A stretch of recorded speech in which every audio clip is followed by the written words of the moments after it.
ദൈവത്തിരുനാമത്തിന് മഹത്വം ഉണ്ടാകട്ടെ. യോബിന്റെ പുസ്തകം 8-ാം അധ്യായത്തിന്റെ 7-ാം വാക്യത്തിൽ നിന്റെ പൂർവസ്ഥിതി അല്പമായി തോന്നും, അതിൻ്റെ അന്ത്യസ്ഥിതിയോ അതിമഹത്തായിരിക്കുമെന്ന് ഓർപ്പിക്കുന്നതായ വചനം നാം ഉണർന്നുകൊണ്ടിരിക്കുന്നു. കർത്താവ് നമ്മുടെ അന്ത്യസ്ഥിതിയെ അതിമഹത്താക്കി തീർക്കുവാൻ ആഗ്രഹിക്കുകയാണ്.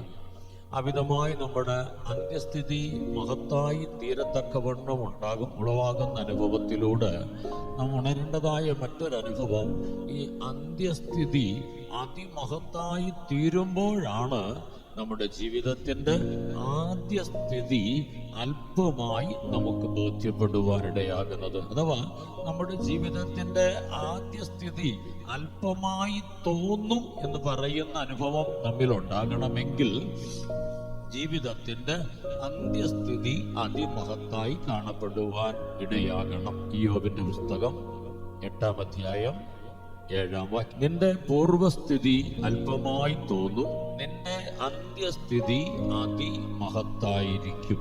ദൈവനാമത്തിന്റെ മഹത്വം ഉണ്ടാകട്ടെ. ഇവിടെ അന്ത്യസ്ഥിതി അതിമഹത്തായി തീർന്നെങ്കിൽ മാത്രമേ നമുക്ക് പൂർവസ്ഥിതി അല്പമായി തോന്നുവാൻ ഇടയാകത്തുള്ളൂ. നമ്മുടെ അന്ത്യസ്ഥിതി ശോചനീയമായ, ദോഷകരമായ, നല്ലതല്ലാത്ത, തിന്മയായ, വശമായ ഒരു അനുഭവത്തിലായി തീരുന്നെങ്കിൽ ആദ്യ സ്ഥിതിയാണ് അതിനേക്കാൾ നല്ലതായിരുന്നത് എന്ന് പറയുന്ന ഒരനുഭവം നമ്മുടെ ജീവിതത്തിൽ ഉണ്ടാകുവാനിടയാകും. ഈ കഴിഞ്ഞ രാത്രിയിൽ 2 പ്രിയപ്പെട്ടവർ എന്നെ ഫോൺ ചെയ്ത് എന്നോട് സംസാരിക്കുമ്പോൾ അവരുടെ ജീവിതത്തിൽ അവർ ദുഃഖത്തോടെ പറഞ്ഞതായ കാര്യം, ഞങ്ങൾ രക്ഷിക്കപ്പെടുന്നതിനും ദൈവത്തെ അറിയാതെ ജീവിച്ചതായ കാലഘട്ടത്തിലെ ഞങ്ങൾ നോക്കുമ്പോൾ ഇന്നത്തെ ഞങ്ങളുടെ ജീവിതാവസ്ഥയേക്കാൾ അന്ന് ഞങ്ങൾക്ക് നല്ലതായിരുന്നു എന്ന് പറയുന്ന ഒരനുഭവം ഉണ്ടായി. മിസ്രയീമിൽ നിന്ന് പുറപ്പെട്ടതായ ഇസ്രായേൽ ജനം മരുഭൂ പ്രയാണത്തിലൂടെ മുൻപോട്ട് പോകുമ്പോൾ മരുഭൂ പ്രയാണത്തിന്റെ കഷ്ടങ്ങൾ നിമിത്തമായി അവർ പറയുന്ന ഒരു വാക്കുണ്ട്, മിസ്രയീമിലായിരുന്നു ഞങ്ങൾക്ക് നല്ലത് എന്ന് പറയുന്ന ഒരനുഭവം. പലപ്പോഴും അവർ മിസ്രയീമിലേക്ക് മടങ്ങി പോകുവാൻ ആഗ്രഹിക്കുന്ന ഒരനുഭവം നമുക്ക് പുറപ്പാട് പുസ്തകത്തിലും സംഖ്യാപുസ്തകത്തിലും ഒക്കെ കാണുവാൻ കഴിയും. ആകയാൽ ദൈവമക്കളെ, നാം ഉണരേണ്ടത് നമ്മുടെ അന്ത്യസ്ഥിതി ശ്രേഷ്ഠമായി തീർന്നെങ്കിൽ മാത്രമേ നമ്മുടെ പൂർവസ്ഥിതി നമുക്ക് അതിമഹത്തായ, അല്ലെങ്കിൽ അത് അല്പമായി തോന്നുന്ന ഒരു അനുഭവം ഉണ്ടാകത്തുള്ളൂ. പൂർവസ്ഥിതി അല്പമായി തോന്നേണ്ടതിന് അന്ത്യസ്ഥിതി അതിമഹത്തായി തീരുവാൻ നമുക്കിടയാകണം. അന്ത്യസ്ഥിതി ദോഷമായി അല്ലെങ്കിൽ അല്പമായി തീർന്നാൽ നമ്മുടെ പൂർവസ്ഥിതി ആയിരിക്കും നമുക്ക് അതിമഹത്തായ അല്ലെങ്കിൽ ശ്രേഷ്ഠമെന്ന് പറവാനിടയാകുന്നത്. അതൊരിക്കലും നമ്മുടെ ജീവിതത്തിൽ നമുക്ക് അനുഗ്രഹം അല്ല എന്നുള്ളതാണ് സത്യം. നാം ആരംഭിച്ചതായ നമ്മുടെ ക്രിസ്തീയ ജീവിതം നമുക്ക് ശ്രേഷ്ഠമായി തീർന്നിട്ട് അത്യധികമായ, അത്യുന്നതമായ, വിശേഷമായ അനുഭവങ്ങളിലേക്ക് നടത്തപ്പെട്ട് ഉന്നതമായ ദൈവിക അനുഭവം പ്രാപിപ്പാൻ അതിശ്രേഷ്ഠ തേജസ്സിങ്കൽ ചെന്ന് ചേരുവാനാണ് നമുക്ക് കർത്താവിടയാക്കി നമ്മെ നടത്തുവാനിടയാകുന്നത്. ആകയാൽ അതിശ്രേഷ്ഠമായ ഒരു അനുഭവം, അതിമഹത്തായ ഒരു അനുഭവം നമ്മിൽ ഉണ്ടാകത്തക്കവണ്ണം നാം അതിശ്രേഷ്ഠമേറിയ അനുഭവത്തിലേക്ക് ചെല്ലുവാൻ നമുക്കിടയാകണം. അതിന് വിപരീതമായി നമ്മുടെ ജീവിതത്തിൽ നാം താഴേക്ക് പോകുന്നവരായി ദോഷകരമായ, തിന്മയായ അനുഭവത്തിൽ ചെന്ന് അവസാനിച്ചിട്ട് അയ്യോ ഇതിനേക്കാൾ നല്ലത് എന്റെ ആരംഭമായിരുന്നല്ലോ എന്ന് പറയുന്ന ഒരവസ്ഥ നമ്മുടെ ആരുടെയും ജീവിതത്തിൽ ഉണ്ടാകുവാൻ ഇടയാകരുതേ എന്ന് ദൈവാത്മാവ് നമ്മെ ഓർപ്പിക്കുകയാണ്. തിരുവെഴുത്തുകളെ നാം പഠിക്കുമ്പോൾ ചില വ്യക്തി ജീവിതങ്ങളെ നാം ശ്രദ്ധിച്ചാൽ അവരുടെ ജീവിതം ശ്രേഷ്ഠമായി ആരംഭിച്ചതാണ്. പക്ഷേ അതിനേക്കാൾ ശ്രേഷ്ഠമേറിയ അനുഭവത്തിലേക്ക് അവർക്ക് പോകുവാൻ കഴിയാഞ്ഞത് നിമിത്തം അവരുടെ ജീവിതം വളരെ പരിതാപകരമായ അവസ്ഥയിലേക്ക് മാറിയതായി നമുക്ക് കാണുവാൻ കഴിയും. അതേ സ്ഥാനത്ത് തന്നെ അതേ നിലയിൽ മുൻപോട്ട് പോയവരുടെ ജീവിതത്തിൽ അവർ ദൈവികമായ ശ്രേഷ്ഠത പ്രാപിച്ചതായി നമുക്ക് കാണുവാൻ കഴിയും. അങ്ങനെയെങ്കിൽ എന്തുകൊണ്ടാണ് ഈ വ്യത്യാസം ഉണ്ടായതെന്നുള്ളത് നാം ഒന്ന് ശ്രദ്ധിച്ചാൽ നമ്മുടെ ജീവിതത്തിൽ നമുക്ക് ആ ദൈവിക ശ്രേഷ്ഠതയിലേക്ക് നടത്തപ്പെട്ടിട്ട് നമ്മുടെ ആരംഭം നമുക്ക് അല്പമായി ഏതുമില്ലാത്തതായി തോന്നത്തക്കതായ ഒരു അനുഭവം നമ്മുടെ ജീവിതത്തിൽ ഉണ്ടാകുവാനിടയാകും. ദൈവം തന്റെ ആലയത്തിന്റെ ക്രമീകരണങ്ങളിൽ, ആലയത്തിന്റെ പണികൾ നടക്കുന്ന വിവിധങ്ങളായ സന്ദർഭങ്ങളെ നമ്മെ പഠിപ്പിക്കുമ്പോൾ, അതിൽ സെരൂബാബേലിന്റെ ആലയത്തെ നാം ശ്രദ്ധിക്കുമ്പോൾ അതിന്റെ തറക്കല്ലിട്ടതായ സമയത്തെ കുറിച്ച് തിരുവെഴുത്തിൽ നാം വായിക്കുന്നത്, അത് അന്ന് കൂടപ്പെട്ട എല്ലാവർക്കും ഏതുമില്ലാത്തതായി തോന്നിയെന്നാണ്.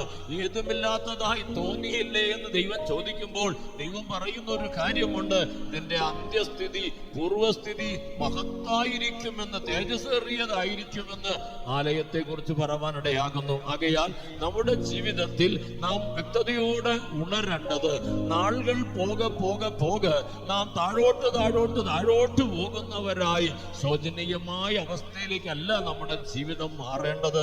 പകരം നമ്മുടെ ആദ്യം അല്പമായി തോന്നത്തക്കവണ്ണം, അത് ഏതുമില്ലാത്തതെന്ന് നമുക്ക് ധൈര്യമായി പറയത്തക്കവണ്ണം ഒരു ശ്രേഷ്ഠതയിലേക്ക്, ഉന്നതിയിലേക്ക് നടത്തപ്പെടുവാൻ നമുക്കിടയാകട്ടെ. നാം കൊരിന്ത്യർക്കെഴുതിയ ലേഖനത്തിലാണോ അതോ തെസ്സലോനിക്ക ലേഖനത്തിലാണോ നാം ശ്രദ്ധിക്കുമ്പോൾ, ഈ ആയുസ്സിൽ മാത്രം ക്രിസ്തുവിൽ പ്രത്യാശ വയ്ക്കുന്ന ഒരു വ്യക്തിയുടെ ജീവിതത്തെ നമുക്ക് ഉണരുവാനിടയാകും. ഈ ആയുസ്സിൽ മാത്രം പ്രത്യാശ വയ്ക്കുന്ന ഒരു വ്യക്തി, ആ വ്യക്തിയുടെ ജീവിതത്തെ കുറിച്ച് നാം വായിക്കുന്നത് എങ്ങനെയാണ്?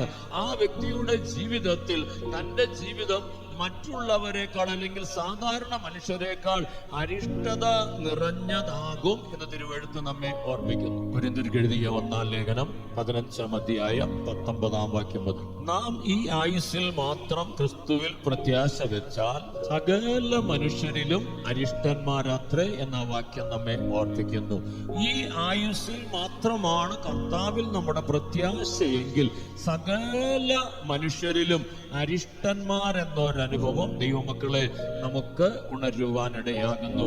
എന്താണ് അതിന്റെ അനുഭവം എന്ന് ചോദിച്ചാൽ, തെസ്സലോനിക്കർക്ക് എഴുതിയ 2-ാം ലേഖനം 2-ാം അധ്യായത്തിൽ നാം വായിക്കുമ്പോൾ, നമ്മെ ദൈവം രക്ഷയ്ക്കായി വിളിച്ചതിന്റെ ഉദ്ദേശമെന്ന് പറയുന്നത് ക്രിസ്തുയേശുവിന്റെ മഹത്വം പ്രാപിപ്പാനായിട്ടാണ് നമ്മെ കർത്താവ് രക്ഷയ്ക്കായി വിളിപ്പാനിടയായത്. ക്രിസ്തുയേശുവിന്റെ മഹത്വം പ്രാപിപ്പാൻ അപ്പോസ്തലന്മാരുടെ അല്ലെങ്കിൽ സുവിശേഷകരുടെ സുവിശേഷ ഘോഷണത്താൽ നമ്മെ രക്ഷയ്ക്ക് വിളിച്ചതായി നാം വായിക്കുന്ന വേദഭാഗം ശ്രദ്ധിക്കുമ്പോൾ, നമ്മുടെ ജീവിതത്തിൽ നാം പ്രാപിപ്പാൻ ആഗ്രഹിച്ച് പ്രാപിച്ചെടുക്കേണ്ടതായ അനുഭവം എന്ന് പറയുന്നത് ക്രിസ്തുയേശുവിന്റെ മഹത്വമാണ്. അഥവാ കൊലോസ്യ ലേഖനം 3-ാം അധ്യായത്തിന്റെ 3-ാം വാക്യത്തിലാണ് നാം വായിക്കുന്നത് പോലെ, നമ്മുടെ ജീവനായ ക്രിസ്തു വെളിപ്പെടുമ്പോൾ നാമും കർത്താവിനോട് കൂടെ തേജസ്സിൽ വെളിപ്പെടുന്നവരായി തീരുവാനിടയാകണം.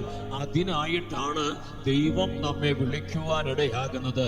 എന്നാൽ ഈ വിളിയുടെ ആ വ്യക്തത വരാത്ത ഒരു വ്യക്തി തന്റെ അക്ഷരീക ജീവിതത്തിൽ തനിക്ക് നന്മയും അനുഗ്രഹങ്ങളും ഒക്കെ ഉണ്ടായി ഈ ലോക ജീവിതം സന്തോഷത്തോടും സമാധാനത്തോടും നന്മയും അനുഗ്രഹങ്ങളും ഒക്കെ പ്രാപിച്ച് സൗഖ്യവും ആരോഗ്യവും ബലമുള്ളതായി ഉല്ലാസഘോഷത്തോടെ ജീവിപ്പാൻ ഇടയാകണമെന്ന് ആഗ്രഹിച്ചുകൊണ്ട് തന്റെ ജീവിതത്തിൽ അക്ഷരീകമായ അല്ലെങ്കിൽ ഈ മരണം വരെയുള്ളതായ ഈ ആയുസ്സിൽ മാത്രം കർത്താവിൽ നിന്ന് നന്മകൾ ആഗ്രഹിച്ച് കർത്താവിന്റെ പിന്നാലെ വരുന്നവരായി മാറിയാൽ, ശ്രദ്ധിക്കുന്ന സഹോദരങ്ങളെ, നമ്മുടെ ജീവിതം ഈ ശ്രേഷ്ഠമേറിയ അനുഭവത്തിലേക്ക് വന്നതിന് ശേഷമുള്ള ജീവിതാവസ്ഥാനം മറ്റ് ലോക മനുഷ്യരെക്കാൾ പരിതാപകരമായ അഥവാ അരിഷ്ടത ഏറിയതായി തീരും എന്ന് പറയുവാനിടയാകുന്നു. യോഹന്നാന്റെ സുവിശേഷം 6-ാം അധ്യായത്തിൽ യേശു 5 അപ്പം കൊണ്ട് 5000 പേരെ പോഷിപ്പിച്ച ശേഷം യേശുവിന്റെ പിന്നാലെ വരുന്ന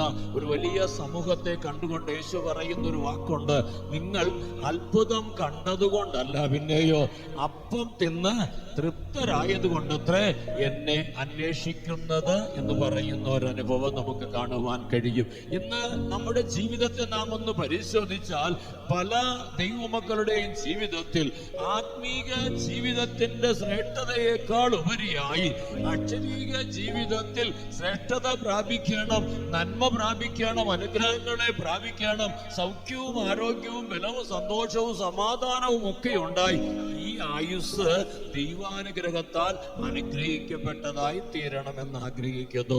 അതിനുവേണ്ടി അവർ ദൈവത്തോട് പ്രാർത്ഥിക്കുകയും ഉത്സാഹിച്ച് പ്രവർത്തിക്കുകയും ഒക്കെ ചെയ്ത് സമ്പത്ത് വർദ്ധിപ്പിക്കുവാൻ, അല്ലെങ്കിൽ നന്മകൾ അനുഗ്രഹങ്ങളൊക്കെ പ്രാപിച്ച് ശ്രേഷ്ഠത പ്രാപിപ്പാൻ ആഗ്രഹിക്കുന്നു. എന്നാൽ അവരുടെ ആത്മീക ജീവിതത്തെ നാം ഒന്ന് ശ്രദ്ധിച്ചാൽ അതിന് യാതൊരു പ്രാധാന്യവും കൊടുക്കാതെ, യാതൊരു വിശേഷതയും കൽപ്പിക്കാതെ, കടമയ്ക്കായി ആരാധനയ്ക്ക് വരുന്ന ഒരു നാമധേയ ഭക്തനെ പോലെ, അല്ലെങ്കിൽ ഭക്തിയുടെ വേഷം മാത്രം ധരിച്ച് ജീവിക്കുന്ന ഒരു വ്യക്തിയെ പോലെ കാണപ്പെട്ട് ആത്മീക ജീവിതത്തിന്റെ യാതൊരു ശ്രേഷ്ഠതയും ആഗ്രഹിക്കാത്ത വ്യക്തിയായി കാണപ്പെടുവാനിടയാകുന്നു. ജീവിതത്തിൽ ആ നിലയിൽ ദൈവം ആഗ്രഹിക്കുന്ന ആത്മീകത പ്രാപിക്കാതെ, ദൈവിക അനുഭവങ്ങളും അനുഗ്രഹങ്ങളും പ്രാപിക്കാതെ, സ്വർഗത്തിലെ സകല ആത്മീക അനുഗ്രഹങ്ങളാലും അനുഗ്രഹിക്കപ്പെട്ടവരായി തീരുവാൻ ആഗ്രഹിച്ച് ഉത്സാഹിക്കാത്തൊരു ദൈവപൈതലിന്റെ ജീവിതാനുഭവം കർത്താവ് നമ്മെ ഓർപ്പിക്കുന്നത്, വചനം നമ്മെ ഓർപ്പിക്കുന്നത്, ആ വ്യക്തിയുടെ അവസാനം അത് ദോഷകരമായി അല്ലെങ്കിൽ അരിഷ്ടാവസ്ഥയിലായി തീരുമെന്ന് ഓർപ്പിക്കുവാനിടയാകുന്നു. വാക്യം ഒന്നുകൂടെ വായിച്ചോട്ടെ. കൊരിന്ത്യർക്ക് എഴുതിയ 1-ാം ലേഖനം 15-ാം അധ്യായത്തിന്റെ 19-ാം വാക്യം മുതൽ. നാം ഈ ആയുസ്സിൽ മാത്രം ക്രിസ്തുവിൽ പ്രത്യാശ വെച്ചിരിക്കുന്നു എങ്കിൽ സകല മനുഷ്യരിലും അരിഷ്ടന്മാരത്രേ എന്നാണ്. ദൈവമക്കളെ, നമ്മുടെ ജീവിതം ഇന്ന് അരിഷ്ടതയോടെ ആയിരിക്കുന്നെങ്കിൽ നാം ഒന്ന് ഉണരുവാനിടയാകണം. നമ്മുടെ പ്രത്യാശ ഈ ആയുസ്സിൽ മാത്രമാണ്, അഥവാ ഭൗതികമായ നന്മയും അനുഗ്രഹങ്ങളും മാത്രം ആഗ്രഹിച്ച് നാം ജീവിക്കുന്നു എന്നുള്ളതാണ്. നമ്മുടെ അവസാനം തീർച്ചയായിട്ടും ദൈവമക്കളെ അധികം അരിഷ്ടതയിലേക്ക് നടത്തപ്പെടത്തുള്ളൂ. ലോക മനുഷ്യരെക്കാൾ നാം അരിഷ്ടരായി മാറുവാനിടയാകുമെന്നുള്ളതാണ് സത്യം. ആകയാൽ നമ്മുടെ ജീവിതത്തെ നാം ഒന്ന് ശ്രദ്ധിക്കുവാനിടയാകട്ടെ. ആത്മീക അനുഭവങ്ങളിലൂടെ നടത്തപ്പെട്ട് ദൈവികമായ അനുഭവങ്ങളും അനുഗ്രഹങ്ങളും ഒക്കെ പ്രാപിച്ച് ദൈവികമായ ശ്രേഷ്ഠത പ്രാപിച്ചുകൊണ്ട് നാം തെസലോനിക്ക ലേഖനത്തിൽ വായിക്കുന്നത് പോലെ ക്രിസ്തു എന്ന തലയോളം സകലത്തിലും വളരുവാൻ ഉത്സാഹിക്കുന്നവരായി ദൈവികമായ പൂർണ്ണത പ്രാപിച്ച്, തികവ് പ്രാപിച്ച്, ക്രിസ്തുവിന്റെ സമ്പൂർണതയായ പ്രായത്തിന്റെ അളവ് പ്രാപിച്ച് നാം കർത്താവിന്റെ വരവിൽ എടുത്തുകൊള്ളപ്പെടണം എന്നുള്ളതാണ് ദൈവം നമ്മെ കുറിച്ച് ആഗ്രഹിക്കുന്നത്. മൂഢനായ ഒരു മനുഷ്യനെ കർത്താവ് ചൂണ്ടിക്കാണിച്ച് നമ്മോട് പറയുന്നുണ്ട്, അവൻ ഭൗതിക നന്മകൾ സമൃദ്ധിയായി പ്രാപിച്ചവനാണ്. അവന്റെ ഭൂമി നന്നായി വിളഞ്ഞു. അവന്റെ ചെറിയ കളപ്പുരയിൽ ചേർത്ത് കൊള്ളുവാൻ കഴിയാതെ വണ്ണം വളരെ സമൃദ്ധിയായ ധാന്യം അവനുണ്ടായി. അവൻ ആ ചെറിയ കളപ്പുര പൊളിച്ചു കളഞ്ഞ് വലിയൊരു പണ്ടികശാല പണിത് ആണ്ടുകൾ അനുഭവിക്കത്തക്കതായ തന്റെ സമ്പാദ്യത്തെ, ധാന്യങ്ങളെ ഒക്കെ ആ കളപ്പുരയിൽ അവൻ ചേർത്ത് വെച്ചു. പക്ഷേ ദൈവമോനെ വിളിക്കുന്ന പേര് നമുക്കറിയാം, മൂഢ എന്നാണ്. എന്താണ് അവന്റെ മൂഢത എന്ന് ചോദിച്ചാൽ നമുക്കറിയാം, അവൻ ദൈവ വിഷയമായി സമ്പന്നരായി തീരുവാൻ ആഗ്രഹിച്ചില്ല എന്നുള്ളതാണ്. മാനുഷികമായി ഭൗതികമായി അവൻ സമ്പന്നനായി, പക്ഷെ ദൈവ വിഷയമായി അവൻ സമ്പന്നനാകുവാൻ അവന് കഴിഞ്ഞില്ല. അവന്റെ പ്രത്യാശയൊക്കെയും ഈ ആയുസ്സിൽ മാത്രമായിരുന്നു. അതിൽ സന്തോഷിച്ച് ആനന്ദിക്കുവാൻ അവൻ ആഗ്രഹിക്കുകയാണ്. ദൈവമക്കളെ, ഈ അവസ്ഥ നമുക്കുണ്ടാകരുത്. നമ്മുടെ ആത്മീക ജീവിതത്തിൽ നാം ദൈവ വിഷയമായി സമ്പന്നരായി തീരുവാനിടയാകണം. അതിനായിട്ടാണ് നമ്മെ കർത്താവ് ഈ ദൈവിക മാർഗത്തിൽ ആത്മീക ജീവിതത്തിലേക്ക് നമ്മെ കൊണ്ടുവരുവാനിടയാകുന്നത്. അഥവാ ക്രിസ്തുയേശുവിൽ നമ്മളുടെ പ്രത്യാശ എന്ന് പറയുന്നത് കർത്താവിന്റെ വരവിൽ നാം എടുത്തുകൊള്ളപ്പെടുക എന്നുള്ളതാണ്. യോഹന്നാൻ എഴുതിയ 1-ാം ലേഖനം 3-ാം അധ്യായത്തിന്റെ 2-3 വാക്യങ്ങൾ വായിക്കുമ്പോൾ നമുക്കറിയാം, ഇവിടെ കർത്താവ് വെളിപ്പെടുമ്പോൾ നാം കർത്താവിനെ താൻ ഇരിക്കും പോലെ തന്നെ കാണുന്നതാകൊണ്ട് കർത്താവിനോട് സദൃശരാകുമെന്ന് നാം അറിയുന്നു എന്നാണ്. കർത്താവിൽ ഈ പ്രത്യാശയുള്ളവരെന്നാണ് നമ്മെക്കുറിച്ച് തിരുവെഴുത്ത് പറയുന്നത്. ആകയാൽ ഈ ആയുസ്സിൽ മാത്രം പ്രത്യാശ വയ്ക്കുന്നവരാകാതെ കർത്താവിന്റെ വരവിൽ എടുത്തുകൊള്ളപ്പെടുവാൻ, രൂപാന്തരപ്പെട്ട് തന്നോട് സദൃശരായി തീരുവാൻ ഇടയായി തീരുമെന്നുള്ള പ്രത്യാശയോടെ ജീവിക്കുവാൻ നമുക്കിടയാകട്ടെ. അങ്ങനെയെങ്കിൽ ദൈവം തന്റെ പരിശുദ്ധാത്മാവിനാൽ നമ്മെ സഹായിച്ചിട്ട് നമ്മെ പ്രത്യാശയിൽ സമൃദ്ധിയുള്ളവരാക്കി തീർക്കുവാനിടയാകും. റോമാലേഖനം 15-ാം അധ്യായം നാം വായിക്കുമ്പോൾ അവിടെ നമുക്ക് കാണുവാൻ കഴിയും, പ്രത്യാശ നൽകുന്ന ദൈവം തന്റെ പരിശുദ്ധാത്മാവിനാൽ നാം പ്രത്യാശയിൽ സമൃദ്ധിയുള്ളവരായി തീരുവാൻ ഇടയാക്കുമെന്നാണ്. അങ്ങനെ പ്രത്യാശയിൽ സമൃദ്ധിയുള്ളവരായി തീരുവാൻ നമുക്ക് ഇടയാകത്തക്കവണ്ണം ദൈവത്തിന്റെ പരിശുദ്ധാത്മാവിൽ ദൈവത്തിൽ വിശ്വാസമുള്ളവരായിരിക്കുമ്പോൾ അതിന്റെ ബാക്കി ഭാഗം നമ്മെ ഓർപ്പിക്കുന്നു, വിശ്വസിക്കുന്നതിനാലുള്ള സകല സന്തോഷവും സമാധാനവും കൊണ്ട് നിങ്ങളെ നിറയ്ക്കുമാറാകട്ടെ എന്ന് പറയുന്നു. ഈ ലോക ജീവിതത്തിൽ സന്തോഷത്തോടും സമാധാനത്തോടും കൂടെ ജീവിക്കുവാൻ നമുക്കിടയാകണമെങ്കിൽ സമ്പത്ത് വർദ്ധിച്ചുള്ളതാകുന്ന സന്തോഷമല്ല ദൈവമക്കളെ. ദൈവത്തിന്റെ പരിശുദ്ധാത്മാവിനാൽ നാം പ്രത്യാശയിൽ സമൃദ്ധിയുള്ളവരായി തീർന്നിട്ട് നമ്മുടെ സന്തോഷവും സമാധാനവും ഒക്കെ നിറഞ്ഞു വരുവാൻ ഇടയാകുന്ന ഒരനുഭവം നമുക്ക് ഉണ്ടാകേണ്ടിയിരിക്കുന്നു. ഇനിയും നാം ശ്രദ്ധിക്കുമ്പോൾ മറ്റൊരു അനുഭവം കർത്താവ് ഓർപ്പിക്കുന്നുണ്ട്. ഒരു വ്യക്തിയിൽ നിന്ന് ദുരാത്മാവ് തന്നെ വിട്ടുപോയിട്ട് വെള്ളമില്ലാത്ത സ്ഥലങ്ങളിൽ തണുപ്പ് അന്വേഷിച്ച് നടന്നിട്ട് താൻ തണുപ്പ് കണ്ടെത്തുവാൻ നിവൃത്തിയില്ലാതെ വരുമ്പോൾ താൻ വിട്ടുപോകുന്ന ഭവനത്തിലേക്ക് മടങ്ങി വരുവാൻ ആഗ്രഹിച്ച് അവിടെ മടങ്ങി വരുമ്പോൾ അത് അടിച്ചുവാരി അലങ്കരിച്ചതും ഒഴിഞ്ഞതായി കണ്ടിട്ട് തന്നേക്കാൾ ദുഷ്ടതയേറിയ വേറെ 7 ആത്മാക്കളെ കൊണ്ടുവന്ന് അവിടെ കുടിപാർപ്പാൻ ഇടയാകുന്നു. ആ മനുഷ്യന്റെ അവസ്ഥ ആദ്യത്തേതിനേക്കാൾ പിന്നത്തെ അവസ്ഥ ദുഷ്കരമായി തീരും എന്ന് കർത്താവ് പറയുന്നു. മത്തായിയുടെ സുവിശേഷം 12-ാം അധ്യായം 43-ാം വാക്യം. പിന്നെ അവൻ പുറപ്പെട്ട് തന്നിലും ദുഷ്ടതയേറിയ വേറെ 7 ആത്മാക്കളെ കൂട്ടിക്കൊണ്ടുവരുന്നു. അവരും അവിടെ കയറി പാർക്കുന്നു. ആ മനുഷ്യന്റെ പിന്നത്തെ സ്ഥിതി മുമ്പിലത്തേതിലും വല്ലാതാകും എന്ന് പറവാനിടയാകുന്നു. മുമ്പ് അവന്റെ ജീവിതത്തിൽ ഒരു ദുരാത്മാവെ പ്രവർത്തിച്ചിരുന്നുള്ളൂ. ഇപ്പോൾ അവന്റെ ജീവിതത്തിൽ 8 ദുരാത്മാക്കൾ പ്രവർത്തിക്കത്തക്കവണ്ണം പിന്നിലത്തെ സ്ഥിതി വളരെ മോശമായി ദുരിതകരമായി മാറുവാൻ ഇടയാകുന്ന ഒരു അനുഭവം. ഇത് എന്തുകൊണ്ട് സംഭവിച്ചു എന്ന് ചോദിച്ചാൽ ആ വാക്യം ശ്രദ്ധിക്കുമ്പോൾ നമുക്കറിയാം, ഒരു ദുരാത്മാവ് അവനെ വിട്ടുപോയി. പക്ഷെ അവന്റെ ജീവിതത്തിൽ അവൻ അതിനെ അടിച്ചുവാരി അലങ്കരിച്ചതായി തീർന്നു എങ്കിലും അത് ഒഴിഞ്ഞതായി കാണപ്പെടുവാനിടയാകുകയാണ്. അഥവാ ദൈവത്തിന്റെ പരിശുദ്ധാത്മാവിന്റെ ആലയമായ നമ്മുടെ ശരീരത്തിൽ ദൈവത്തിന്റെ ആത്മാവ് വസിപ്പാൻ നാം ഇടം കൊടുക്കാതെ ദൈവത്തിന്റെ ആലയമാകുന്ന ശരീരമാക്കി നമ്മുടെ ശരീരത്തെ നാം മാറ്റാതിരിക്കുമ്പോൾ അത് അടിച്ചുവാരി അലങ്കരിച്ചതെന്ന് പറയുമ്പോൾ മാനസാന്തരപ്പെട്ട് സ്നാനപ്പെട്ട് ദൈവത്തിന്റെ ജീവിതത്തിൽ പാപങ്ങളൊക്കെ മാറ്റപ്പെട്ട് കുറവുറ്റങ്ങളെല്ലാം വിടുവിക്കപ്പെട്ട് വീഴ്ചകളും തോൽവികളും പരാജയങ്ങളൊക്കെ മാറ്റി ദൈവം ജീവിതത്തെ വൃത്തിയാക്കി വെടിപ്പുള്ളതാക്കി അലങ്കരിച്ചതായി മാറ്റുവാൻ ഇടയാകുന്ന അനുഭവം. പക്ഷേ നമ്മുടെ ജീവിതത്തിൽ മാനസാന്തര സ്നാനം എന്തിനാണെന്ന് ചോദിച്ചാൽ പാപമോചനത്തിനായിട്ട് മാത്രമല്ല എന്ന് അപ്പസ്തോലപ്രവൃത്തി 2-ാം അധ്യായത്തിൽ നമുക്ക് കാണുവാൻ കഴിയും. അവിടെ അപ്പസ്തോലൻ നമ്മെ ഓർപ്പിക്കുന്നു, നിങ്ങൾ മാനസാന്തരപ്പെട്ട് നിങ്ങളുടെ പാപങ്ങളുടെ മോചനത്തിനായി യേശുക്രിസ്തുവിന്റെ നാമത്തിൽ സ്നാനമേൽപ്പിൻ, എന്നാൽ പരിശുദ്ധാത്മാവെന്ന ദാനം ലഭിക്കും എന്ന് പറവാനിടയാകുന്നു. ആകയാൽ നാം മാനസാന്തരപ്പെട്ട് സ്നാനപ്പെട്ട് നമ്മുടെ ജീവിതത്തെ പാപങ്ങളെല്ലാം കഴുകി വെടിപ്പാക്കി വിശുദ്ധമാക്കി അല്ലെങ്കിൽ ശുദ്ധീകരിക്കപ്പെട്ടതാക്കി അത് അലങ്കരിക്കപ്പെട്ടതാക്കി തീർത്തത് കൊണ്ടായില്ല, അത് ഒഴിഞ്ഞിരിപ്പാൻ പാടില്ല. പരിശുദ്ധാത്മാഭിഷേകത്താൽ നിറയപ്പെടുവാനിടയാകണം. കൊരിന്ത്യർക്ക് എഴുതിയ 1-ാം ലേഖനം 3-ാം അധ്യായത്തിലും 6-ാം അധ്യായത്തിലും നാം വായിക്കുമ്പോൾ നമുക്കറിയാം, തിരുവെഴുത്ത് നമ്മെ വ്യക്തമായി ഓർപ്പിക്കുന്നു, ദൈവത്തിന്റെ പരിശുദ്ധാത്മാവ് നിങ്ങളിൽ വസിക്കുന്നു എന്നും നിങ്ങൾ ദൈവത്തിന്റെ മന്ദിരമാകുന്നു എന്ന് നിങ്ങൾ അറിയുന്നില്ലയോ എന്നാണ്. ആകയാൽ നമ്മുടെ ആത്മീയ ജീവിതത്തിൽ നമ്മുടെ ശരീരമാകുന്ന ദൈവത്തിന്റെ ആലയമായി ശരീരം മാറത്തക്കവണ്ണം പരിശുദ്ധാത്മാവ് നമ്മിൽ വസിക്കുന്നില്ല എങ്കിൽ ദൈവമക്കളെ വീണ്ടും നമ്മുടെ ജീവിതാവസ്ഥ പരിതാപകരമാകത്തക്കവണ്ണം ഇരട്ടി ഇരട്ടി ഇരട്ടി ഇരട്ടിയായി ദുരാത്മാക്കൾ നമ്മിൽ പ്രവേശിച്ചിട്ട് ആദ്യ സ്ഥിതിയേക്കാൾ അന്ത്യസ്ഥിതി ദുഷ്കരമായി മാറുവാനിടയാകും. ആകയാൽ മനസാന്തരപ്പെട്ട് സ്നാനപ്പെട്ട ദൈവമക്കൾ അഭിഷേകത്തിനായി വാഞ്ചയോട് ആഗ്രഹിച്ച് അഭിഷേകത്തെ പ്രാപിക്കുവാനിടയാകട്ടെ. അഭിഷേകം പ്രാപിച്ച ഒരു ദൈവവൈതൽ തന്റെ അഭിഷേകത്തെ നഷ്ടപ്പെടുത്തിയാലും ജീവിതാവസാനം പരിതാപകരമായി മാറുവാൻ ഇടയാകുമെന്നുള്ളതാണ് സത്യം.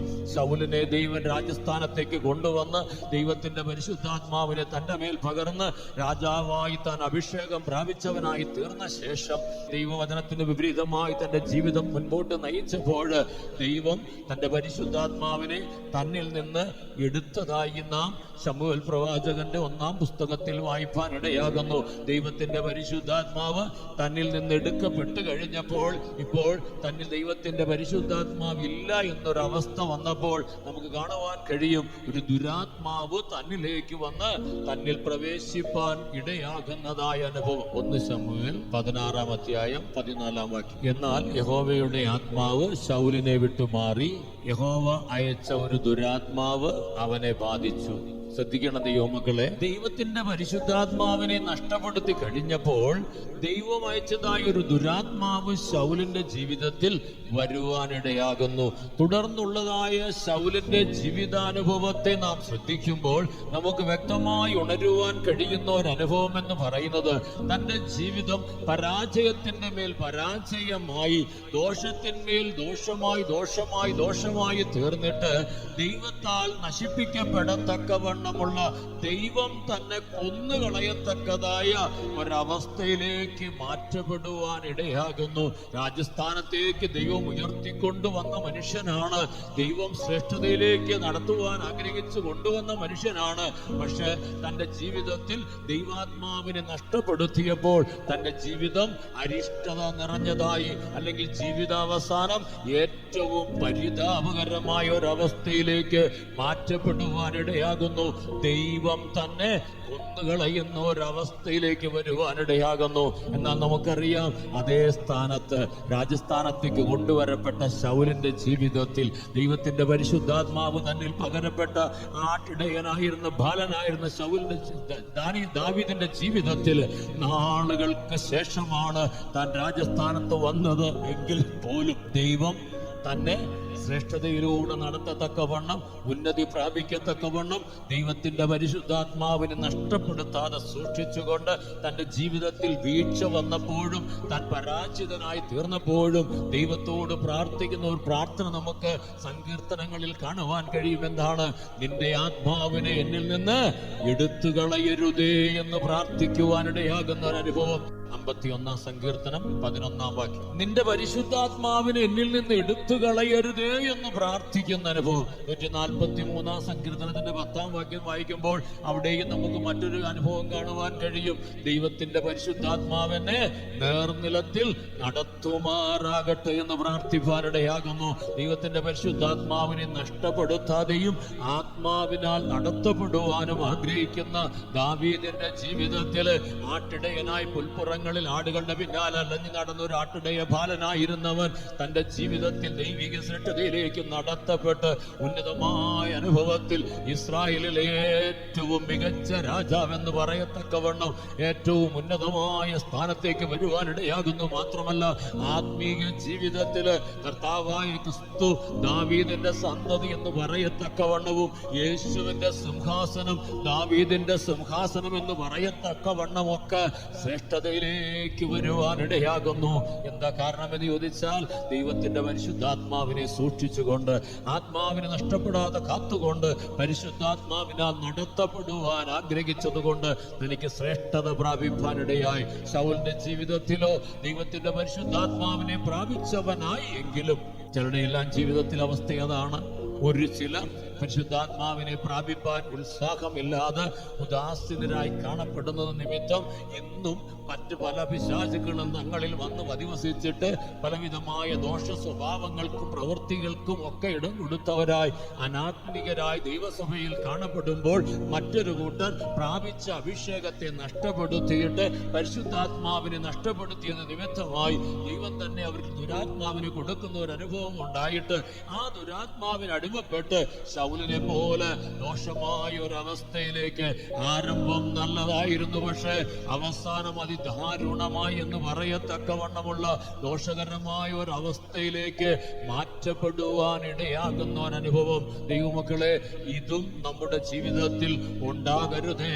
നാം നമ്മെ തന്നെ കാത്തുകൊള്ളുവാൻ നമുക്കിടയാകണം. ഇനിയും മൂന്നാമതൊരു അനുഭവം നാം ശ്രദ്ധിക്കുമ്പോൾ ലൂക്കോസ് വിശേഷത്തിലാണോ കർത്താവ് പറയുന്ന ഒരു വാക്കുണ്ട്, അറിയാതെ കണ്ട് അടിക്ക് യോഗ്യമായത് ചെയ്യുന്നവന് കുറേ അടി ലഭിക്കും, എന്നാൽ യജമാനന്റെ ഇഷ്ടം അറിഞ്ഞും ഒരുങ്ങാത്തവന് അധികം അടി കിട്ടും എന്ന് പറയുന്ന ഒരു അനുഭവം നമുക്ക് കാണുവാൻ കഴിയും. ഇവിടെ അറിയാതെ കണ്ട് അടിക്ക് യോഗ്യമായത് ചെയ്തവന് കുറച്ച് അടിയെ കിട്ടത്തുള്ളൂ എന്നതാണ്.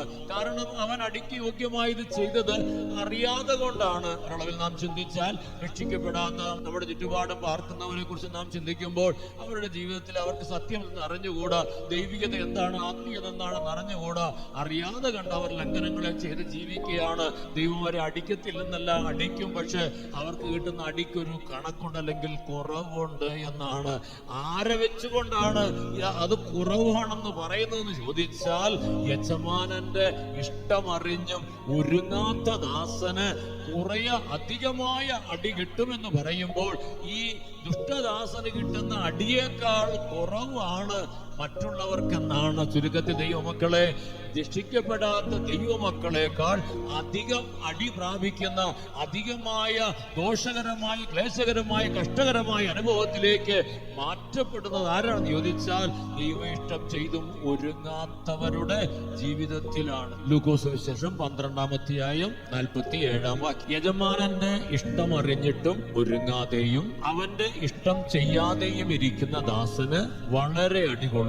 അറിയാതെ കണ്ട് അടിക്ക് യോഗ്യമായത് ചെയ്തവനോ കുറേ അടികൊള്ളും. ശ്രദ്ധിക്കണേ, ഇവിടെ രണ്ടുപേർക്കും അടിയുണ്ട്, പക്ഷെ അടി കൂടുതൽ കിട്ടുന്ന ആർക്കാണ്?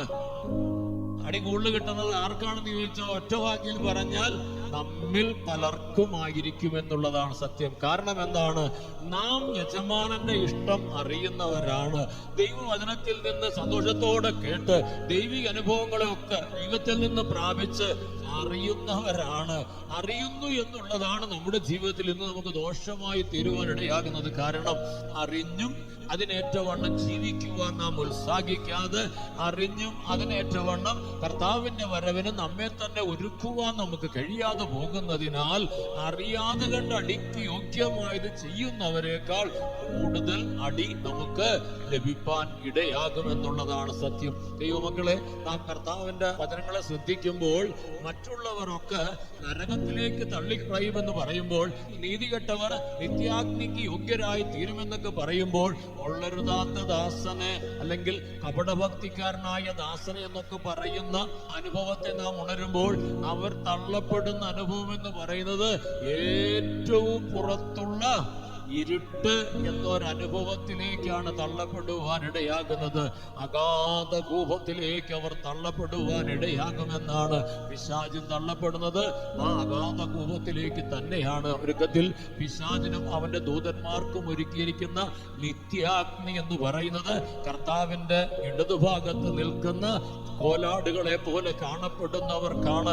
അവർ കർത്താവിനെ അറിഞ്ഞവരാണ്, കർത്താവിന്റെ ഇഷ്ടം എന്താണെന്ന് അറിഞ്ഞവരാണ്. പക്ഷെ അതനുസരണമായി ജീവിപ്പാൻ ഉത്സാഹിക്കാതെ, അതിനുവേണ്ടി മുഖ്യത്വം കൊടുത്ത് പ്രാധാന്യത്തോടെ തങ്ങളെ തന്നെ ഒരുക്കുവാൻ മനസ്സില്ലാതെ അവർ ജീവിച്ചത് നിമിത്തമായി കർത്താവ് പറയുന്ന ഒരു വാക്കുണ്ട്, പിശാചിനും അവന്റെ ദൂതന്മാർക്കും ഒരുക്കിയിരിക്കുന്ന ആ നരകത്തിലേക്ക് പിശാചിന് ഒരുക്കി അതേ സ്ഥലത്തേക്ക് നിങ്ങളും പൊക്കോ എന്ന് പറഞ്ഞ് അവരെ തള്ളിവിടുന്ന ഒരനുഭവം. ശ്രദ്ധിക്കണേ, നമ്മുടെ ജീവിതത്തിൽ നാം ദൈവത്തിന്റെ വചനത്തെ അറിഞ്ഞും തിരുവെഴുത്തുകളുടെ ആഴങ്ങളെ ഗ്രഹിച്ചും അതിനേറ്റവണ്ണം ജീവിക്കുവാൻ മനസ്സിൽ ഉല്ലാസമില്ലാത്തവരായി, ഉത്സാഹമില്ലാത്തവരായി നാം വായിച്ചതുപോലെ യജമാനന്റെ ഇഷ്ടം അറിഞ്ഞും ഒരുങ്ങാത്തവരായി നാം തീരുമ്പോൾ നമ്മുടെ ജീവിതം അരിഷ്ടതയേറിയതായി തീരുവാനിടയാകും.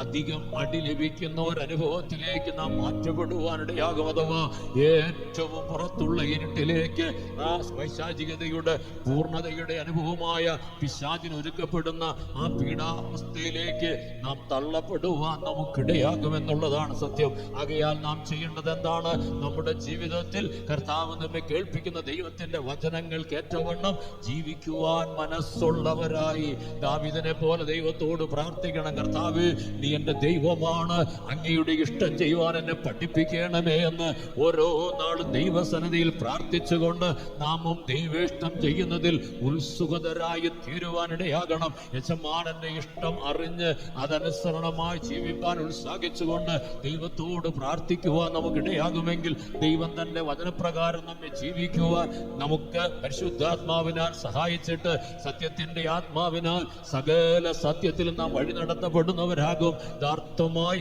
ദൈവ ഇഷ്ടപ്രകാരം തന്നെ ജീവിച്ച് ദൈവരാജ്യത്തിൽ കടക്കുവാൻ നമുക്കിടയാകും. യേശു വളരെ വ്യക്തമായി പറയുന്നു, എന്നോട് കർത്താവേ കർത്താവേ എന്ന് പറയുന്നവൻ ഏവനുമല്ല, സ്വർഗസ്ഥനായ എന്റെ പിതാവിന്റെ ഇഷ്ടം ചെയ്യുന്നവനത്രേ ദൈവരാജ്യത്തിൽ കടക്കുന്നതെന്ന് മത്തായിയുടെ സുവിശേഷം 7-ാം അധ്യായത്തിൽ കർത്താവ് പറയുന്നു. അവിടെ രണ്ട് വിഭാഗങ്ങളെ നമുക്ക് കാണുവാൻ കഴിയും. ഒരു കൂട്ടർ കർത്താവിന്റെ വചനം കേട്ട് ചെയ്യുന്നവരാണ്, മറ്റൊരു കൂട്ടരെ നാം കാണുന്നുണ്ട് കർത്താവിന്റെ വചനം കേട്ടും ചെയ്യാത്തവരാണ്. ആ രണ്ടനുഭവങ്ങളിലും ഉള്ളവരെ നാം ശ്രദ്ധിക്കുമ്പോൾ ഒരു കൂട്ടർ വീണ് തകർന്നു പോകുവാൻ ഇടയാകുന്നു, മറ്റൊരുവർ നിലനിൽക്കുന്നവരാ നിത്യതയിൽ കാണപ്പെടുവാൻ ഇടയാകുന്നു.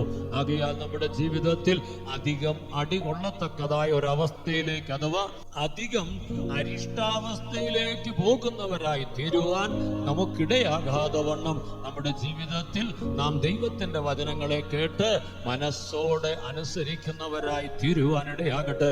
യെശയ്യാപ്രവചനം 1-ാം അധ്യായത്തിന്റെ 19-ാം വാക്യം നാം വായിക്കുമ്പോൾ നമുക്ക് കാണുവാൻ കഴിയുന്ന ഒരു അനുഭവമുണ്ട്. നിങ്ങൾ മനസ്സ് വെച്ച് കേട്ട് അനുസരിച്ചാൽ ദേശത്തിലെ നന്മ അനുഭവിക്കുമെന്നാണ്. നിത്യരാജ്യത്തിലെ നന്മ അനുഭവിച്ച് നിത്യതയിൽ സന്തോഷത്തോടുകൂടെ കാണപ്പെടുവാൻ നമുക്കിടയാകണമെങ്കിൽ എന്ത് വേണം?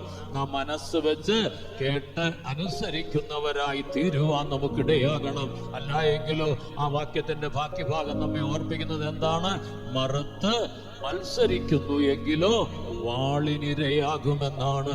ദൈവത്തിന്റെ വചനമാകുന്ന വാളിനിരയായി നാം ദൈവത്താൽ ന്യായം വിധിക്കപ്പെട്ട് നരകത്തിലേക്ക്, നരകത്തിന്റെ അടിത്തട്ടിലേക്ക് തള്ളപ്പെടുവാൻ ഇടയാകുന്ന ഒരനുഭവം ഉണ്ടാകും. ആകയാൽ ഈ നാളുകളിൽ ആ അരിഷ്ടാവസ്ഥയിലേക്ക് നാം പോകാതെ വണ്ണം ദൈവത്തിന്റെ വചനത്തെ കേട്ടനുസരിക്കുന്നവരായി തീരുവാൻ നമുക്കെല്ലാവർക്കും ഇടയാകട്ടെ. വെളിപ്പാട് പുസ്തകം 2-ാം അധ്യായം നാം വായിക്കുമ്പോൾ അവിടെ നമുക്ക് കാണുവാൻ കഴിയുന്നു, ജയിക്കുകയും ഞാൻ കൽപ്പിച്ച പ്രവൃത്തികളെ അവസാനത്തോളം അനുഷ്ഠിക്കുകയും ചെയ്യുന്നവന് പിതാവ് എനിക്ക് തന്നതുപോലെ ഞാൻ ജാതികളുടെ മേൽ അധികാരം കൊടുക്കുമെന്നാണ്.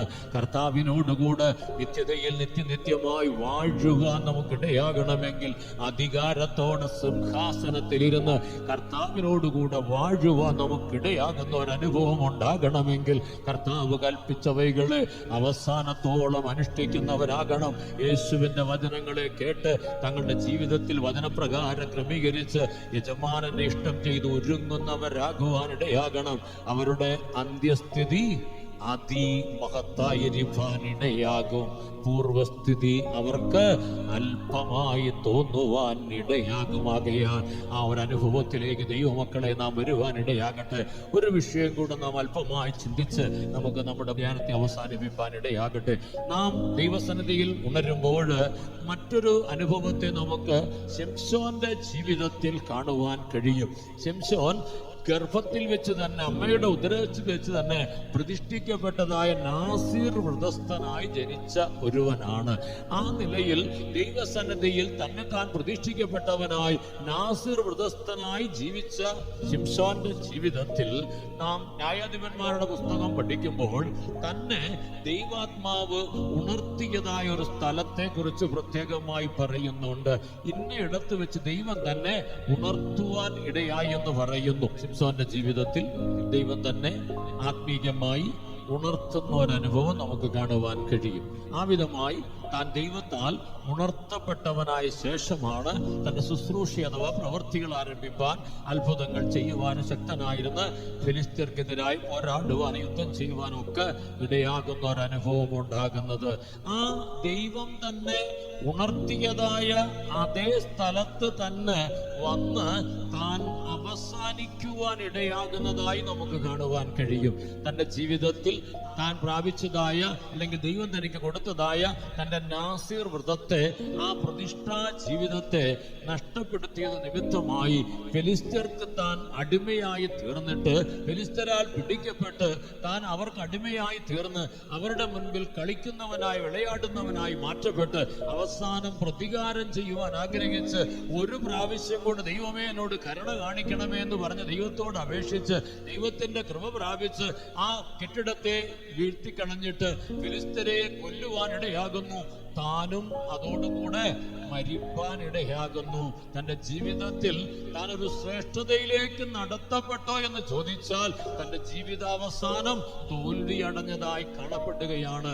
താൻ അതുവരെയും ഫെലിസ്ത്യരെ ജയിച്ച് ജയാളിയായി ജീവിച്ചതാണ്. ഇപ്പോൾ പക്ഷേ തന്റെ പ്രതിഷ്ഠ നഷ്ടപ്പെട്ടപ്പോൾ, നാസീർ വ്രതം തനിക്ക് നഷ്ടപ്പെട്ടപ്പോൾ, ഫെലിസ്ത്യർ തന്നെ ചങ്ങലക്കിടുവാനും ബന്ധിക്കുവാനും മാത്രമല്ല തന്റെ കണ്ണുകൾ കുത്തി പൊട്ടിക്കുവാനും തന്നെ മാവ് പൊടിക്കുന്നവനായി ഒക്കെ മാറ്റുവാനിടയാകുന്നു.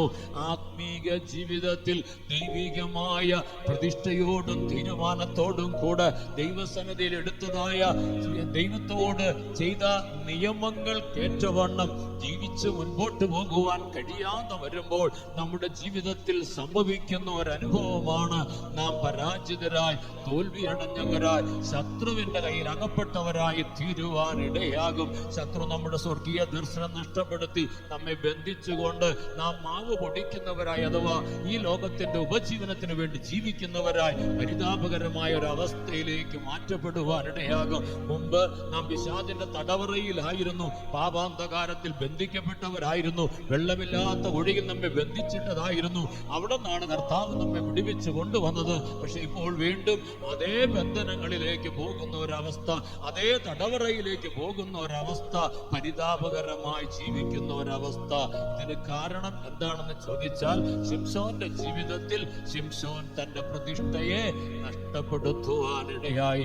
ജഡമോഹങ്ങൾക്കിടം കൊടുത്ത് ജഡമോഹങ്ങൾ, മോഹം, ജീവനത്തിന്റെ പ്രതാപം എന്നിവയ്ക്ക് ലോകത്തിൽ നിന്നുണ്ടാകുന്ന ആ അനുഭവങ്ങൾക്കിടം കൊടുത്ത് ജീവിക്കുന്നതിനാല് ഒരു വളവിൽ നാം ചിന്തിച്ചാൽ ലോക സ്നേഹികളായി, ഈ ലോകത്തോട് അനുരൂപരായി നമ്മുടെ ദൈവിക ശ്രേഷ്ഠത നഷ്ടപ്പെടുത്തിക്കൊണ്ട് ആത്മീകമായ ആ പ്രതിഷ്ഠാ ജീവിതത്തെ, ദൈവത്തോടെടുത്ത തീരുമാനങ്ങളെ ഒക്കെ നഷ്ടപ്പെടുത്തിക്കൊണ്ട് നാം മുൻപോട്ട് പോകുമ്പോൾ നമ്മുടെ ജീവിതാവസ്ഥ വീണ്ടും ദോഷകരമായി തീരുവാൻ ഇടയാകുന്നു. ന്യായാധിപന്മാരുടെ പുസ്തകം 13-ാം അധ്യായം 25-ാം വാക്യം. സോരയ്ക്കും എസ്തായോലിനും മധ്യയുള്ള മഹനിദാനിൽ വെച്ച് യഹോവയുടെ ആത്മാവ് അവനെ ഉദ്യമിപ്പിച്ചു. ഇനി രണ്ടാം ഭാഗം, ന്യായാധിപന്മാരുടെ പുസ്തകം 16-ാം അധ്യായം 31-ാം വാക്യം. അവന്റെ സഹോദരന്മാരും പിതൃഭവനമൊക്കെയും ചെന്ന് അവനെ എടുത്ത് സോരയ്ക്കും എസ്തായോലിനും മധ്യയുള്ള അവന്റെ അപ്പനായ മനോഹയുടെ ശ്മശാന സ്ഥലത്ത് അവനെ അടക്കം ചെയ്തു. ശ്രദ്ധിക്കണം, ദൈവാത്മാവ് അവനെ ഉണർത്തി ഉത്തേജിപ്പിച്ചതായ ആ സ്ഥലത്ത് തന്നെ വന്ന് അവൻ അവസാനിക്കുവാൻ, അവിടെ തന്നെ വന്ന് അവൻ അടക്കപ്പെടുവാനിടയാകുകയാണ്. അത് ദൈവം അവനോട് കാണിച്ച കരുണയും ദൈവസന്നിധിയിൽ അവന്റെ നിലവിളിയും നിമിത്തം ഉണ്ടായതാണ്. പക്ഷെ നമുക്കറിയാം, അവന്റെ ജീവിതത്തിന്റെ ആരംഭത്തേക്കാൾ അവസാനം പരിതാപകരമായി തീരുന്ന, അല്ലെങ്കിൽ ഫെലിസ്ത്യരുടെ തടവറയിൽ മാവ് പൊടിക്കുന്നവനായി, കൂത്തുകാഴ്ചയായി, പരിഹാസ വിഷയമായി തീരുന്ന അനുഭവം. അവിടെയും അവൻ ദൈവത്തോട് നിലവിളിച്ച് കർത്താവെ കരുണ കാണിക്കണമേ എന്ന് പറഞ്ഞത് കൊണ്ടാണ് ദൈവം വീണ്ടും ഒരു പ്രാവശ്യത്തേക്ക് അവന് ശക്തി കൊടുത്തതും. അവൻ ജീവിച്ചിരിക്കുന്നപ്പോൾ ഫിലിസ്ത്യരെ കൊന്ന സംഖ്യയേക്കാൾ അധികം സംഖ്യ അവൻ മരിക്കുമ്പോൾ കൊല്ലുവാനും ഇടയായ ഒരു അനുഭവം ഉണ്ടാകുന്നു. പക്ഷെ അവനെ കൊണ്ട് നടക്കുന്നത് എവിടെയാണ്? ആ ഉത്തേജിപ്പിക്കപ്പെട്ടതായ സ്ഥലത്ത് തന്നെ അവൻ വരികയാണ്.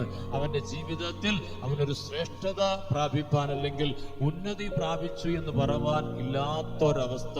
ഒറ്റവാക്കിൽ പറഞ്ഞാൽ അവന്റെ ജീവിതത്തിന്റെ അവസാനം പരിതാപകരമായ ഒരവസ്ഥയിൽ ആണ് കാണപ്പെടുവാനിടയായത്.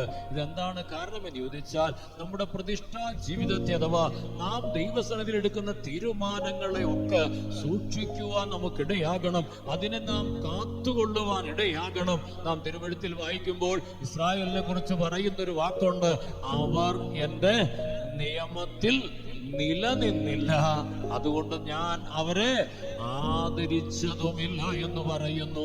ശിംശോൻ നിയമത്തിൽ നിലനിൽക്കാതെ തന്റെ പ്രതിഷ്ഠാ ജീവിതത്തെ, നാസീർ വ്രതത്തെ, തന്റെ ജഡയെ നഷ്ടപ്പെടുത്തിയത് നിമിത്തമായി കൺമോഹം, ജഡമോഹം, ജീവനത്തിന്റെ പ്രതാപം എന്ന് പറയുന്ന ലോകത്തിന്റെ മോഹത്തിന്റെ പിന്നാലെ പോയി, ദലീലയുടെ മടിത്തട്ടിൽ ഉറങ്ങുവാൻ പോയത് നിമിത്തമായി, ലോകത്തിന്റെ പിന്നാലെ പോയത് നിമിത്തമായി തന്റെ ശ്രേഷ്ഠമേറിയ ആ പ്രതിഷ്ഠാ ജീവിതത്തെ നഷ്ടപ്പെടുത്തി ലൗകികനായ ജഡികനായി അവൻ മാറിയപ്പോൾ അവന്റെ ജീവിതം അരിഷ്ടതയിലേക്ക് മാറ്റപ്പെടത്തക്കവണ്ണം ദൈവം അവനെ ആദരിക്കാതെ പോകുന്നു. വ്യക്തമായി ഇസ്രായേലിനെ കുറിച്ച് പറയുന്ന വാക്യം നമുക്ക് ഇങ്ങനെ കാണുവാൻ കഴിയും. എന്താണ്? അവർ എന്റെ നിയമത്തിൽ നിലനിന്നില്ല, അതുകൊണ്ട് ഞാൻ അവരെ ആദരിച്ചതുമില്ല എന്നാണ്. ദൈവമക്കളെ, നമ്മുടെ ജീവിതത്തിൽ നിയമത്തിൽ, പ്രതിഷ്ഠയിൽ നിലനിൽക്കുന്നവരായി തീരുവാൻ നമുക്കിടയാകണം. അങ്ങനെ നാം പ്രതിഷ്ഠയിൽ നിലനിൽക്കുമെങ്കിൽ സങ്കീർത്തനങ്ങളിൽ നാം വായിക്കുന്ന ഒരു വാക്യമുണ്ട്, യാഗം കഴിച്ച് നിയമം ചെയ്തവരായ എന്റെ വിശുദ്ധന്മാര് എന്റെ അടുക്കൽ കൂട്ടുവീൻ എന്ന് പറയുന്നു. കർത്താവിന്റെ പ്രത്യക്ഷതയുടെ നാളിൽ നാം തിരുസന്നിധിയിൽ ചേർക്കപ്പെടുവാൻ നമുക്കിടയാകണമെങ്കിൽ ദൈവത്തോട് യാഗം കഴിച്ച് നിയമം ചെയ്തവരാകുവാൻ നമുക്കിടയാകണം. സങ്കീർത്തനങ്ങൾ 50-ാം അധ്യായം 5-ാം വാക്യം, യാഗം കഴിച്ച് എന്നോട് നിയമം ചെയ്തവരായ എന്റെ വിശുദ്ധന്മാര് എന്റെ അടുക്കൽ കൂട്ടുവിൻ. ഇത് കർത്താവിന്റെ വരവിന്റെ ആളിൽ ഉയരുന്നതായ കർത്താവിന്റെ ശബ്ദമാണ്. ദൈവമക്കളെ, കർത്താവ് താൻ ഗംഭീരനാദത്തോടെയാണ് കടന്നു വരുവാൻ ഇടയാകുന്നത്. ആ കർത്താവിന്റെ ഗംഭീരനാദം എന്ന് പറയുന്നത്, എന്നോട് യാഗം കഴിച്ച് എന്നോട് നിയമം ചെയ്ത എന്റെ വിശുദ്ധന്മാരെയൊക്കെ എന്റെ അടുക്കൽ ചേർക്കുവിനെന്നാണ്.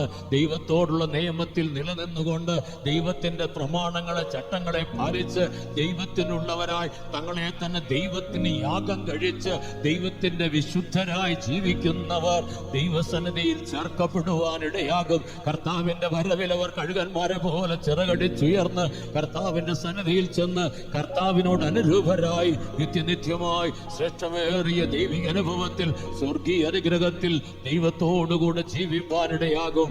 അവരുടെ ജീവിതം ശ്രേഷ്ഠമായി തീരുമ്പോൾ ആ അതിശ്രേഷ്ഠ തേജസ്സിലേക്ക് അവർ നടത്തപ്പെട്ട് ആ അത്യുത്തമമായ അതിവിശേഷമായ അനുഭവത്തെ അവർ പ്രാപിക്കുമ്പോൾ, ദൈവം അവർക്ക് വേണ്ടി ഒരുക്കിയിരിക്കുന്ന ഏറ്റവും നല്ലതൊന്നും അവർ പ്രാപിക്കുമ്പോൾ, അവർ അവിടെ നിന്നുകൊണ്ട് പുറകോട്ട് തിരിഞ്ഞു നോക്കി തങ്ങളുടെ ആദ്യ സ്ഥിതിയെ നോക്കിക്കൊണ്ട് അവർ പറയും, അയ്യോ, അത് ഏറ്റവും അല്പമായതായി ഞങ്ങൾക്ക് തോന്നുന്നു എന്ന്.